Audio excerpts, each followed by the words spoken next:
When seasonal storms strike, whether it's a spring tornado, a summer flood, a fall hurricane, they don't hit homes that are always in pristine condition. Many properties across the country are aging with roofs, windows, foundations, and drainage systems that have quietly, slowly deteriorated over time. That slow wear and tear becomes a serious issue when extreme weather arrives.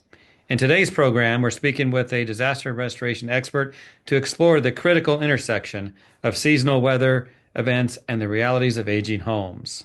So it's my pleasure to welcome Ben Gergis to the program. Ben is with DRYmedic Restoration Services. Pleasure to have you on today. Hey, thank you, Jeff. I really appreciate your time today. Looking forward to the conversation. Before we get into our topic, talk about your company and yourself a bit. What do you do? Sure. So I am one of the co-founders at DRYmedic Restoration Services. We started back in 2014 in a city called Bloomfield Hills, Michigan, just outside of Detroit metro area. Started there, had a life of a background of construction, home inspections, and then went into the restoration business as well as multiple retail companies and franchise type of businesses. So very familiar with business and understanding structures and buildings, and licensed in the state of Michigan as well as the state of Florida, IICRC true and through all the way. Uh, Training and also with OSHA certified and asbestos certified. So seen quite a bit of houses and quite a bit of commercial buildings. When disaster strikes, we come in and clean it all up. Our topic is seasonal weather and aging homes. Not every home that is hit by a storm is going to be new or pristine or in good condition. There's all kinds of issues with homes as this country ages, as we see weather getting worse as well. And in your years, I'm sure you've noticed that the weather's it's not getting better. Right. No, and the weather creates a lot of stress on our buildings, a lot of stress on our infrastructure. Just thinking about this topic, it reminded me of a time when we were getting started in the business in 2014, 2015, and 16. There was events we never even heard of before. Things, terms like a polar vortex. Like, who's thought of that, or where did that name come from? And then we had, we never had flooding before, right? My favorite the term I hear all the time is it's never flooded before, right? And we're seeing that in low-lying areas and heavier rains, and then the infrastructure. Whoever knew that you had such massive pumps that were moving the water away from our streets and our communities, and when those pumps fail, they cause massive backups inside of people's homes and buildings. And as age hits these pumps and age hits these infrastructure, things are going to fall apart. Let's dig into the challenge of this, Ben. Talk about the how does the age and condition of a home impact the severity of damage after a storm hits? We're getting close to hurricane season. We're seeing tornadoes across the country. Talk about what you're seeing out there now. Are there common warning signs to look for?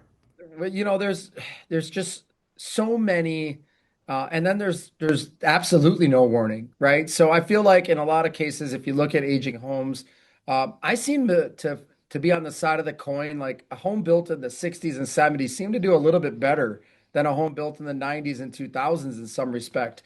You look at some building materials that are used today, a lot of glue, a lot of pieced together or sandwiched together, things like OSB paneling.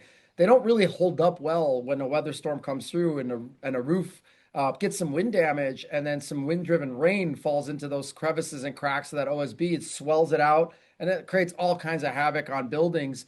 And then you have the other side of it, where in a home they didn't understand, built in the 60s and 50s, 60s, 70s, where ventilation wasn't as big as we know it today. And then you start to see massive things like attic stain molds and problems with the roof sheathing separating from heat. So it's really interesting to see the dynamic of how code changes affect and building materials change, and how we use them in the real world.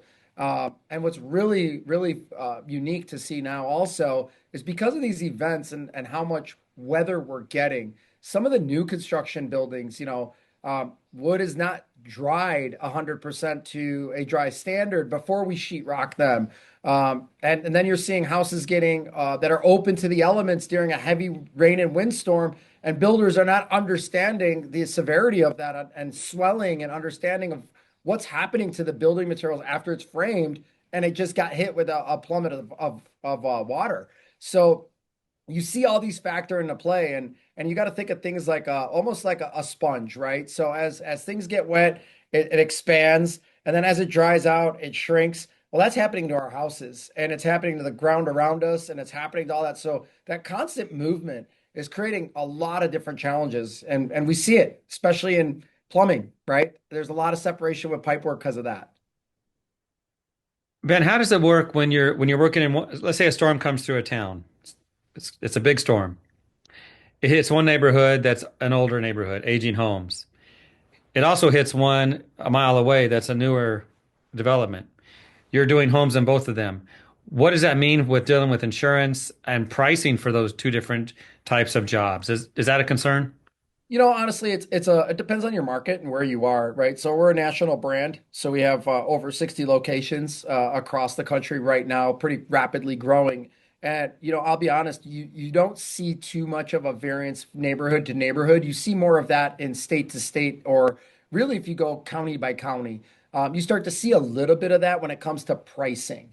Now, when it comes to dealing with the structure, they have their nuances by state. But whether it's built in the 60s or built in the 2000s, you generally have the same materials, but what you have to look for is hazards.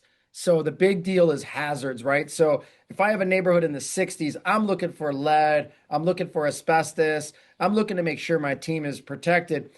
But in a home built in 2000s, some of that stuff is still there. So you always got to keep an active eye looking out for that type of danger, more so than different building material or material styles.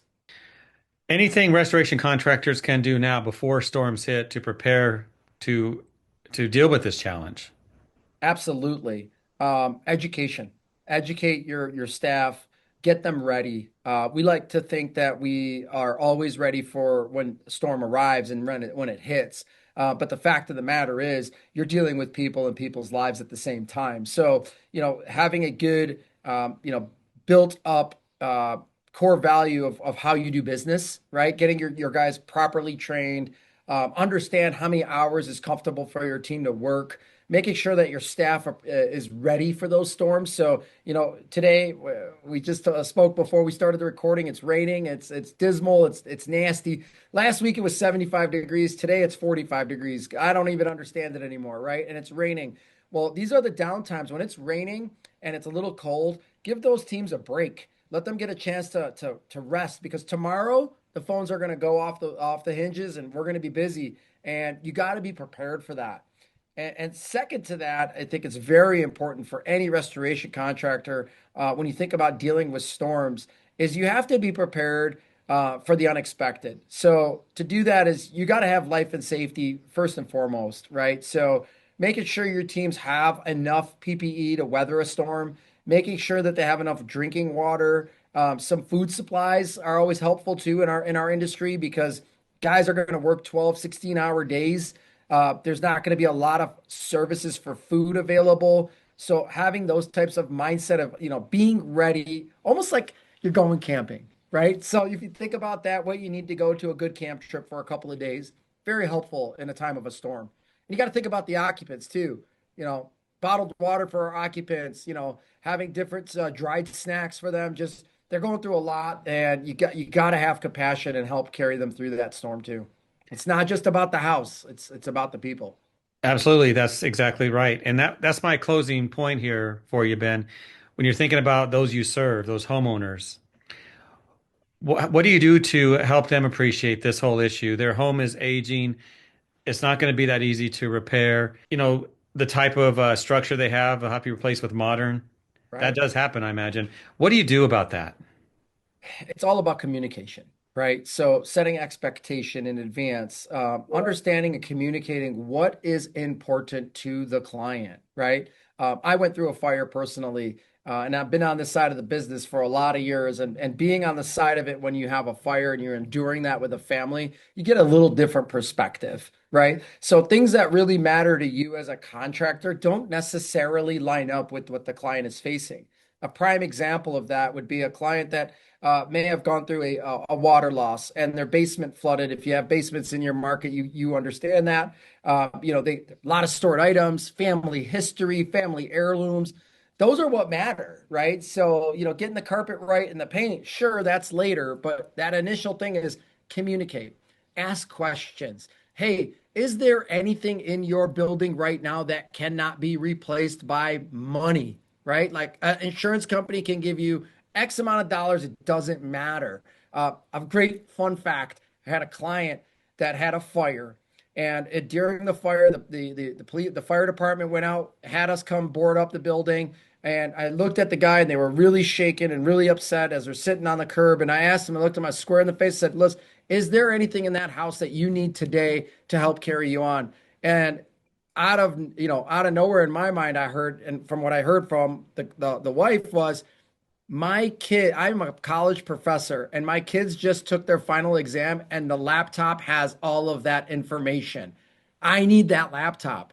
And then the husband said, I have a ring from a championship in college, and it was right by my bedside, and that ring is as important as my wedding ring. And we went in, we got those items, we cleaned them, and we brought them back to them in 48 hours. And I'll tell you what, the amount of positivity that came from that and compassion that we shown to them and they were showing to us, it was just the whole project became very easy because they knew we were looking out for their interest and not chasing the dollar. We're chasing the success to help people, and that was the difference. What a great story. I imagine you didn't charge for that. Not at all, because it's part of what we do, right? Yeah. So you can't approach these jobs thinking dollar signs. You Mhm. gotta think about, how am I gonna serve that client? How am I gonna take care of them? What if that was me? What if that was my aunt or uncle that just had that happen to? My mother, my father. If you put that in your mindset, you're going to be super successful in restoration. But if you're chasing that dollar and you want every line item, and I'm going to fight the insurance carrier to the death on that line item, dude, please find a different industry to work in. We don't want you around, Yeah. you know? What you're talking about, Ben, is empathy. And if you have that as part of your core being as a business owner, as a technician, everyone in the company, if they have that empathy, that's going to translate to the ones we're serving. So great story. Thank you for sharing that. And today's topic was great. You're not, those watching this are not going to always be cleaning in 5-year-old homes. They could be 50 years old, and the challenges are going to be there for them. Absolutely. Absolutely. And listen, anytime you're looking at a challenge, it's just another learning opportunity. Take your time, understand what you're dealing with, work safely, and communicate. Bring in professionals to help you. Bring in third parties to walk you through it. If you don't know, it's okay. Ask, ask, ask, ask.